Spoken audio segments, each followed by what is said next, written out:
Alabama, Kentucky. Let's see. Alabama 10.5, 11-point favorite here in Lexington at noon. I like Kentucky. Anything over 10 is fine to me. Over under 47 here. So let's look at this Bama team. I know that you love them, so I'm curious to get your thoughts. You bet a national title future. Yep. First of all, this is not an ideal spot for Alabama. It's a noon kick in Lexington after. I know you're new to this. I know you're new to this. It's the Jefferson Pilot time. Jefferson Pilot. They got their revenge, right? Big revenge over Tennessee. They wanted that game. LSU beat them last year. They wanted that game. They beat LSU. Two big. We want these games circled on the schedule. Now you're going to Kentucky for a noon kick the week after. Major letdown spot. Kentucky basically just had a scrimmage last week against Mississippi State. Just their defense won the game. They didn't have to do anything. So what do I see when I look at this game? So number one, I think that so everyone says the Alabama offense is back. They destroyed the LSU D that was playing with all its backups. Everyone does that. Every competent offense destroys the LSU defense. I mean, like 50 plus. It doesn't matter. So I didn't take much from that game. Milroe's getting better, but he's a deep ball's elite. He can run. He still struggles to read defenses and in the intermediary throwing range. You go back. Why does this team trailing at the half to Tennessee and then explode in the second half? Why do they only beat Arkansas by 3? Why should they? Probably should have lost at Texas A&M because their offense just goes into these droughts if you have a competent defense. And they'll go 3 and out. They'll take a bunch of sacks. The offensive line, they have some holes at center and one of the tackle spots. So, when I look at this game, what does Kentucky do? Their entire defensive philosophy is they run a ton of zone. And they want to take away the explosive play.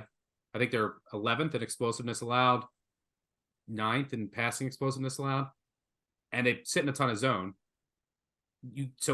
What does that do? You can't really hit explosives against them. I'm sure Bama will probably hit 1 or 2 because they're just so talented, but you can't really hit explosives against them, and quarterbacks can't run against them. And they've played a ton of running quarterbacks this year. None of them have done anything on the ground. You just have guys in their zones, and they have fast linebackers. So Milroe's, I think, legs and his deep ball are going to be neutralized here. Bama's going to come out flat, and they're going to have droughts on offense. So I think that this is a lower scoring game. Kentucky can hang around, and Leary's looked better. He's healthy. He got full clearance. You saw him in that Tennessee game, threw for nearly 400 yards. They had drop issues, which they've kind of cured. Their offensive line is healthier now. So I think this is just a good matchup for the Kentucky defense and a great spot. I make it like a little over a touchdown, factoring all that in. So I was happy to take 10.5. I'll say the way that I think this plays out is Kentucky's going to give Alabama a scare, and then it's going to end like Alabama 24-17, I'll call it. Ooh, 24-17. Well, I project the game to be 8, so I will allow it. I think it's a good bet when you get double digits here because, I think the number is too high. It's perception of Alabama after they beat LSU, and now you're rolling into an 11 a.m. kickoff Central Standard Time. The one thing that I look at when I get into the numbers, this series has not gone well for Stoops against Saban since Stoops took the job back in 2013.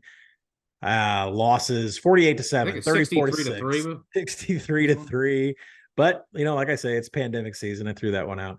Kentucky finally broke their 3-game losing streak against Mississippi State, but they failed to meet national average in success rate in run and pass plays. They didn't generate one explosive drive. They only had one methodical.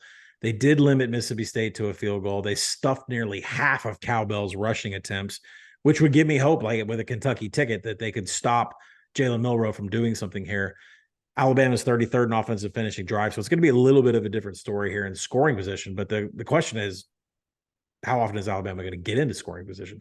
The way to beat Alabama is to saw off Jalen Milroe scramble game. You got to keep him within the pocket, within the passing lanes, and then somehow not have the deep ball kill you like that has. So you got to pick one or the other, which one you're going to go after.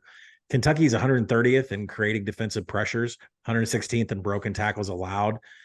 And Alabama has been top 10 nationally in creating broken tackles. So I think at some point in the second half, there's going to be a breakthrough. I don't expect it in the first half. And I don't see Devin Leary having success here. 13 of 22 passing against Mississippi State.